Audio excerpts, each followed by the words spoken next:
오늘 상을 받고 또 지난 시간들 돌아봤습니다. 이 연구 논문을 어떤 마음으로 준비했는지 아마 그 동기가 이 자리에서 상까지 수상하게 되지 않았는가 생각을 해봅니다. 사실 이 연구 논문은 입중론이라고 하는 중간 문헌을 끊임없이 분석하면서 시리즈로 지금 계속 출간을 하고 있는 그리고 입중론 현전지 연구의 이제 최종 마지막 그 영역입니다. 일단 그 연구 논문에 대한 발표를 하기 전에 이 연구에 관련된 배경을 좀 설명드리도록 하겠습니다. 제가 전남대학교에서 이제 중간학 연구를 하고 하는 중에 티벳 강원에 연수 기회가 주어졌습니다. 다름살라에서 공부를 쭉 했었는데요. 그 당시에 티벳 스님들이 강원 교육 과정으로 보낸 시간이 약 13년, 14년 정도 꽤 오래 보내시더라고요. 그런데 이제 독특하게도 티벳 전승에서 그 다루는 텍스트 가운데 중간 문헌에서 중론을 다루지 않고 입중론이라고 하는 텍스트를 일종의 강원 교재로 선택을 해서 강원 10년차, 11년차 그러니까 가장 학문적으로 절정에 이르렀을 시기에 보시더라고요. 그래서 저도 그때부터 중간을 공부하고 싶었는데 중론보다는 우리나라에서 연구가 안 된 입중론에 이제 관심을 갖게 됐고, 그리고 티벳 강원에서 연구하고 있는 이제 입중론 주석서를 통해서 입중론을 좀 습득하게 됐습니다. 내용을 습득하게 됐었고요. 그리고 나서 이제 한국에 돌아와서 박사학위 논문을 준비하는 중에 입중론 6장, 또 입중론의 체계가 십지경 사상을 그대로 반영을 해서 총 10장의 구조를 가지고 있는데 6장 현전지장이 이제 가장 핵심적인, 그러니까 지혜의 이제 현전이라는 의미에서 가장 중요한 이제 내용을 담고 있는데, 전체 226개성 중에 120개성은 이제 법무화편, 그리고 이하 121개성부터 이제 226개성까지는 인무화편에서 법무화와 인무화를 6장 현전지에서 다루고 있습니다. 그런데 박사 학위 청구 논문을 쓸 때는 전체를 다 다룰 수가 없어서 워낙 내용이 방대하고, 그다음에 주석서까지 소화하는 데 있어서 요구되는 시간이 좀 많아서 이제 법무화장을 중심으로 이제 다루었거든요. 이 법무화라는 게 아까도 앞선 발표자께서도 얘기를 잠깐 하셨는데, 이 존재 현상에 관해서 이제 이 비실체성을 다루는 거죠. 그런데 이제 독특하게도 인도 학파 가운데는 이제 샹캬, 지금 우리가 알고 있는 수론파라고 하는 이 샹캬 철학 비판과 함께 독특하게 요가자라들의 철학에 대해서, 특히 유식성에 대해서 집중적으로 비판합니다. 그게 이제 왜 법무화편에 들어갔는지 돌아보면 우리가 경험하는 지각의 대상들에 대해서 유식학파의 어떤 주장이 우리의 경험적 어떤 입장과 위배된다는 측면에서 법무화장에 다루고 있는 것 같고요. 그리고 이제 제가 다루고 있는 이제 오늘 발표 주제인 중도적 자아관에서 다루고 있는 입중론 개성 126개성, 145개성은 이제 인무화장에서 다루고 있는 이제 실체적 자아 또는 실체적 아트만 사상 또는 실체적 이 자아 관념에 대한 비판들로 이루어졌습니다. 그래서 121개성부터 이제 226개성까지는 인무화편 가운데 주로 여기에서는 주로 이 바이셰시카 이론이랑 또 불교 내부에 푸두갈라 바딘이라고 알려져 있는 정량구 이론을 좀 집중적으로 비판하는 구조로 되어 있습니다. 그리고 현재 이 관련해서 논문은 이제 작년, 재작년에 이제 한 편씩 쓰면서 푸두갈라에 관련된 논의는 다 다루었는데, 다 다루면서 저 역시 이제 궁금한 게 생기더라고요. 우리가 아트만 이론을 이제 비판하면서 등장한 이렇게 무아 이론과 별개로 내가 경험하고 있는 나라고 하는 의식 현상에 대해서 중간 불교는 어떻게 설명할 수 있을까? 그런 이제 문제 의식이 생겼고요. 푸두갈라를 비판하는 어떤 자리에서 다뤘던 내용들을 이제 한 꼭지 남겨놔서 126개성부터 이제 145개성까지를 집중적으로 다루되 여기에서 중도적 자아라고 하는 것에 대해 설명을 한번 해보자고 이제 이 기획을 했고요. 오늘 이 자리에서 이제 발표를 할 수 있게 된 것 같습니다. 일단은 저기 논문은 제가 다 읽지는 않고 주신 시간 안에서 구술을 통해서 설명을 좀 하도록 하겠습니다. 일단 2장 동일성과 차별성 논증에 의한 유신견 비판이라는 페이지는 45쪽 내용을 구술로 설명을 좀 드리도록 하겠습니다. 실제 이 동일성 차별성 논증이라고 하는 것은 중간학파가 주로 사용하고 있는 딜레마, 특히 기류 논증의 한 영역인데요. 자신의 주장을 하지 않고 상대의 주장을 논파할 때 그 주장이 오류로 도출시키는 일종의 논파술이죠. 첫 번째 이제 동일성이라고 하는 것은 어떤 맥락이냐면 나 자신을, 우리 자신을 오온이라고 하는 것과 동일하다고 주장하는 입장에서 그것이 왜 오류에 봉착하는지 논증하는 방식이고요.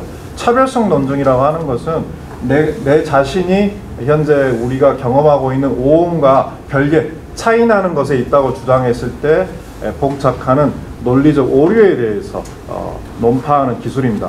그래서 전통적으로 이런 딜레마를 상대에게 걸어놓고 상대의 주장이 둘 다 오류에 처하게끔 기류를 하는 거죠. 첫 번째 차별성 논증이라고 하는 것은 이제 아트만 이론들, 특히 형이사학적 자아가 있다고 주장을 했을 때 봉착하는 오류를 논파하는 기술인데요. 독특하게도 입중론의 저자인 짠드라 끼리끼는 이 아트만 이론에 대한 비판, 특히 보다는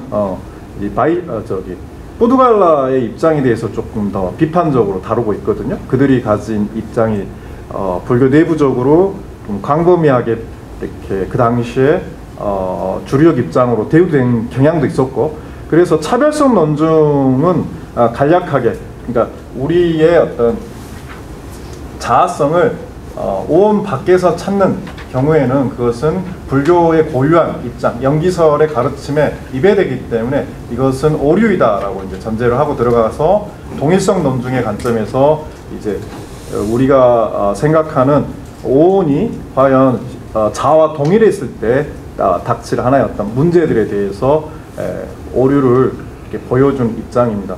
그래서 2장은 주로 그런 동일성, 차별성 논증의 형식이 중간학파가 어떻게 논리적 오류로 이끌어내는지를 설명하는 내용들이고요.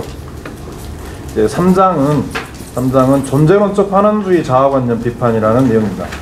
발표문으로는 이제 49쪽에 관련된 내용입니다. 이 내용은 서양 철학사나 인도 사상사의 인식론 논쟁을 좀 봐야 할 것 같습니다.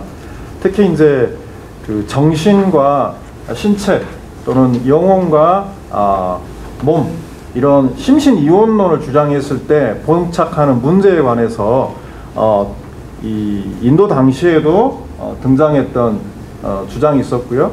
또 17세기 서구 지성사 안에서도 이 비슷한 논쟁이 이제 펼쳐집니다. 그 논쟁을 좀 돌아보면 이런 거죠. 이제 데카르트라고 하는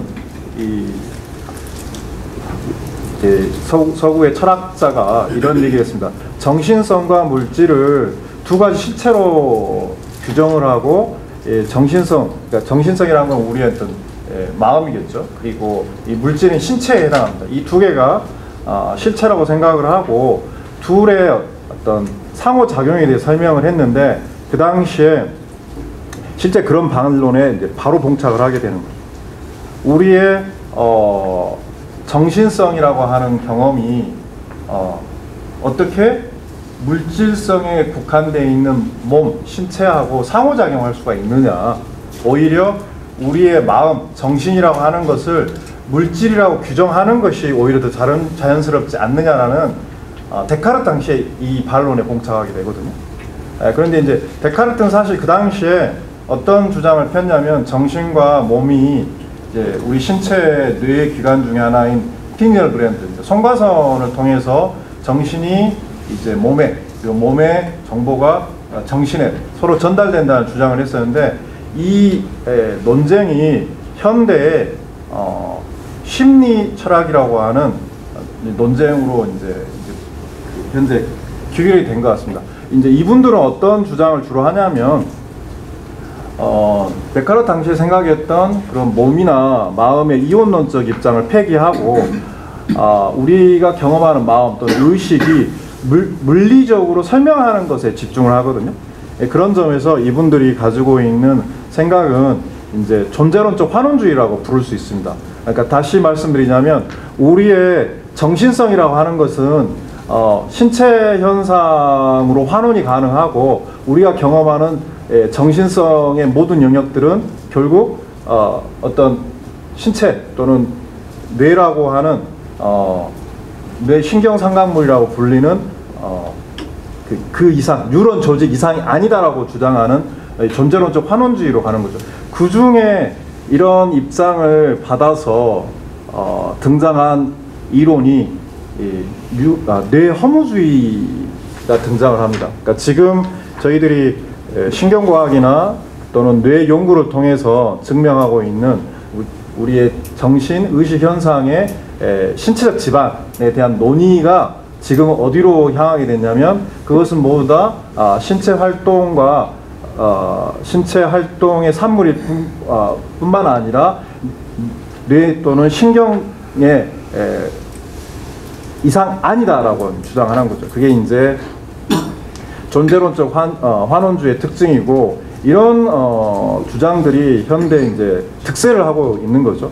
그런 점에서 이제 입중론은 실제로 126개송에서 145개송까지 다루고 있는 내용들의 주장이 오온과 동일한 자아를 주장하는 입장으로 등장하는데, 이 논쟁은 조금 더 문헌적 근거들이 더 찾아져야 할 필요성이 있다고 현재까지 밝혀졌습니다. 특히 실제로 정량부가 이런 주장을 했었냐, 이런 문제도 있고요. 또 한편으로 과연 이제 입중론이 다루고 있는 논적의 주장이 그 당시 불교도의 주장이었을까 하는 어떤 의구심도 듭니다. 근데 입중론이라고 하는 텍스트가 갖고 있는 속성 자체가 중론을 주석한 짠드라 키리티 올칭이 당시에 불교 뇌외부의 전체 철학사적 관점에서 본무와 입무와 논중을 하는 과정에 일종의 표준화시킨 모델 같은 게 있거든요. 이런 주장을 하면 이런 오류에 빠진다는 어떤 그 교과서적 논증을 보여주고 있는 특징이 있습니다. 그래서 실제로 이 당시에 이런 주장들이 있어 왔는지는 아직 문헌적으로 밝혀진 바는 없지만, 일단 입중론은 우리가 알고 있는 색수상 행식, 오온이라고 하는 것을 자아, 의식의 기반이고 그것이 자아이다라고 주장하는 이제 대론자를 설정하고, 그 대론자의 주장을 그 주장이 봉착하는 7가지 오류를 이렇게 제시하면서 이제 논파해 가는 거죠. 그 주장을 제가 발표문 52쪽에 7가지 형태로 정리를 했습니다.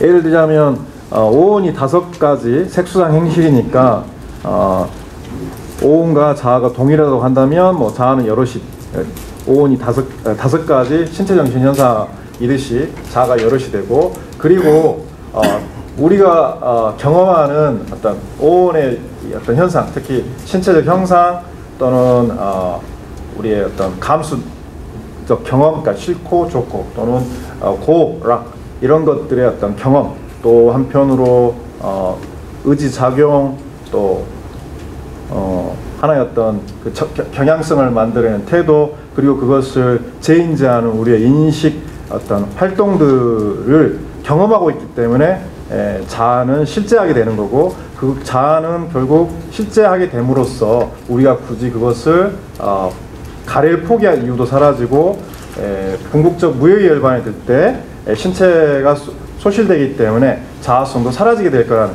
그런 몇 가지 그 주장을 했을 때 봉착하는 오류들을 계속 정리하는 입장을 취하는 거죠. 그게 총 7가지로 제기가 됩니다.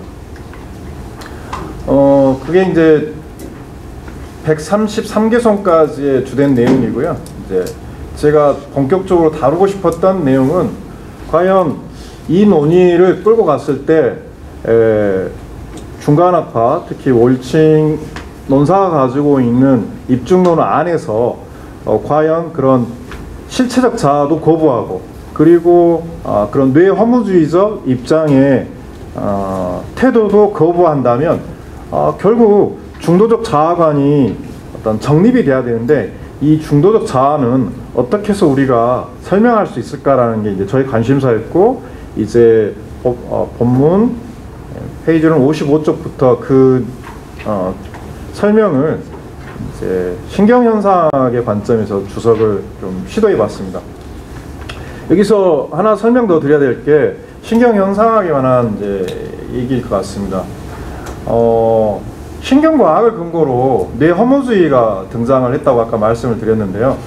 또 한편으로 신경과학을 토대로 이 신경현상학이라는 입장이 이제 등장을 했습니다. 요 에반 톰슨이라고 하는 이제 철학자는 현재 캐나다 브리티시 컬럼비아 대학의 철학과 교수로 계시는데요. 우리가 이제 굳이 에반 톰슨까지 잘 알아야 할 이유는 없는데, 인도 티베탄 그 커뮤니티에서 지낼 때 그 마인드 앤 라이프 컨퍼런스를 본 적이 있습니다. 독특한 이제 컨퍼런스인데요. 어떤 컨퍼런스냐면 이 서구의 과학자, 철학자, 또 신경과학자, 물리학자, 뭐 정신과 의사 다양한 사람들이 와서 이 스님들하고 대화를 해요. 토론을 하고. 그러면 과학자들은 본인들이 과학적 연구에 어떤 관련된 질문을 이제 티베트 스님들이 하면 티베트 스님들이 거기에 대해서 불교적 관점에서 어떤 답을 해주시고 서로 간의 어떤 합의를 찾아가지는 않습니다. 이런 입장에서 불교는 이제 이해한다라는 일종의 토론을 진행하는 행사인데요. 꽤 역사가 오래됐고 그걸 주관했던 신경과학자가 이제 바렐라라고 하는 2세대 인지과학자입니다. 근데 바렐라라고 하는 이제 인지과학자가 이제 에반 톰슨과 엘레나 로시와 함께 쓴 책이 몸의 인지과학이라고 하는 굉장히 그 인지과학 분야에서는 좀 더 그 새로운 어떤 이정표를 제시한 인지과학 연구 서적이거든요. 그때 이제 바렐라랑 에반 톰슨이 함께 연구를 하고, 에반 톰슨도 이제 티베트 불교의 어떤 중도적 관점에서 자아를 이해하고 그 계열에서 등장한 신경과학을 기반으로 한 인간 의식 현상에 관한 연구를 지금은 이제 신경현상이라고 부르고 있는데, 그 연구를 이제 에반 톰슨이 진행하고 있습니다. 이 에반 톰슨이 사용하고 있는 이제 개념적 용어는 인액션이라고 하는, 용어가 번역하기 힘들어서 이제 박인선 선생님이 번역하신 창출행위라는 개념을 그대로 가져왔습니다. 그러니까 끊임없이 수행, 행위를 통해서 만들어낸다는 의미로서의 인액션인데요.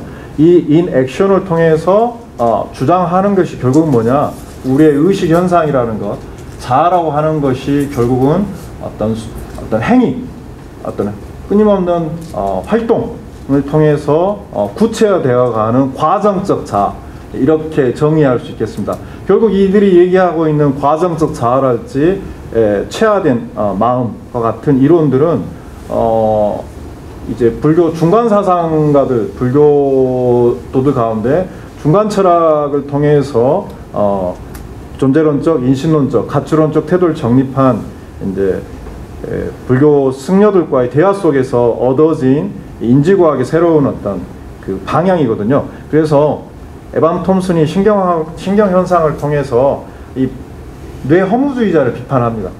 독특하게 같은 신경과학을 토대로 한쪽은 우리의 의식, 정신현상은, 그러니까 뉴런 이상은 아무것도 아니다 라고 주장하는 뇌 허무주의자를 다시 그 신경과학을 통해서 신경현상학을 제창하는 에반 톰슨은, 그러한 주장은 우리의 어떤 그 경험에 대한 오해이고, 그것이 철학적으로도 세련되지 못한 주장이라고 이제 비판하는데, 그 교집합의 중간에 중도적 자아를 설명할 수 있는 어떤 이론적 근거나 설명 양식들이 있어서 이제 에반 톰슨의 신경현상학을 주석으로 활용을 했습니다.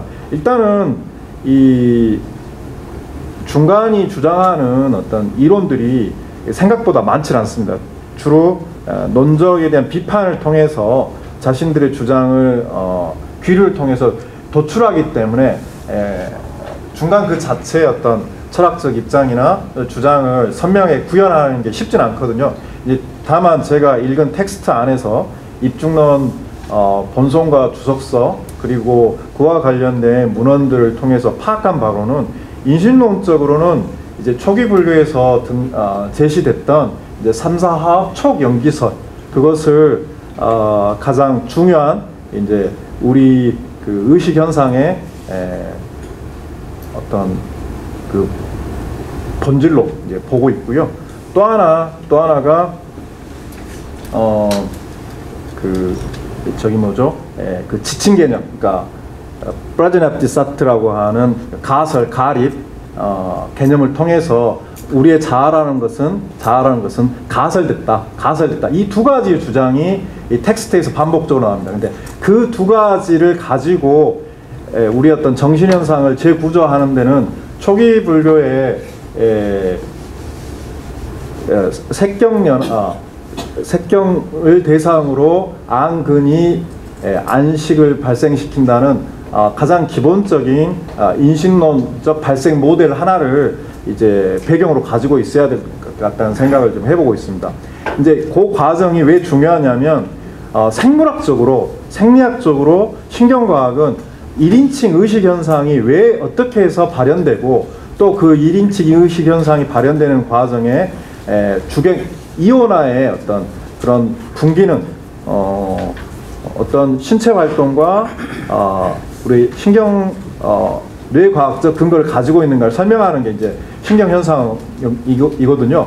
그러니까 저희들이 알고 있는 기본적인 개념이 연기설 가운데 이제 가장 이제 이다빠짜였다 차연성을 필두로 근이 색을 연하여 안식이 발생한다는 가장 기본적인 생리적 의식 현상의 연기성과 그리고 근경식 3사 화합하여 촉 연기한다는 가장 기본적인 이 초기 불교의 가르침을 바탕으로 이해해 간다면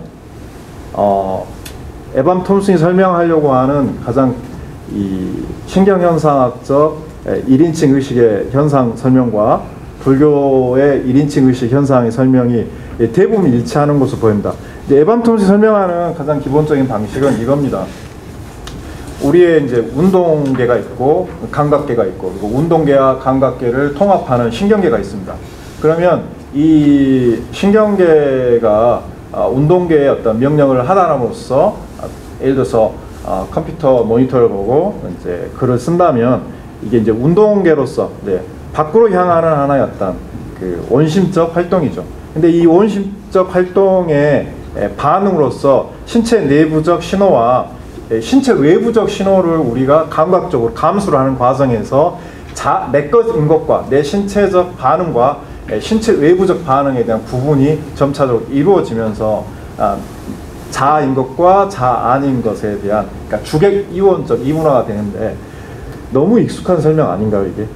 다시 말씀드리자면 저희 6매입처 설명을 신경과학적 버전으로 하고 있는 것 아닌가라는 생각을 해봤습니다. 그러니까 가장 초기 불교 텍스트 안에서도 1인칭 의식과 주객 이온의 어떤 과정이 충분히 설명이 돼 있는데 지금은 그 관점을 신경과학적 근거들을 가지고 이제 입증할 수 있는 단계에 이른 것 같습니다.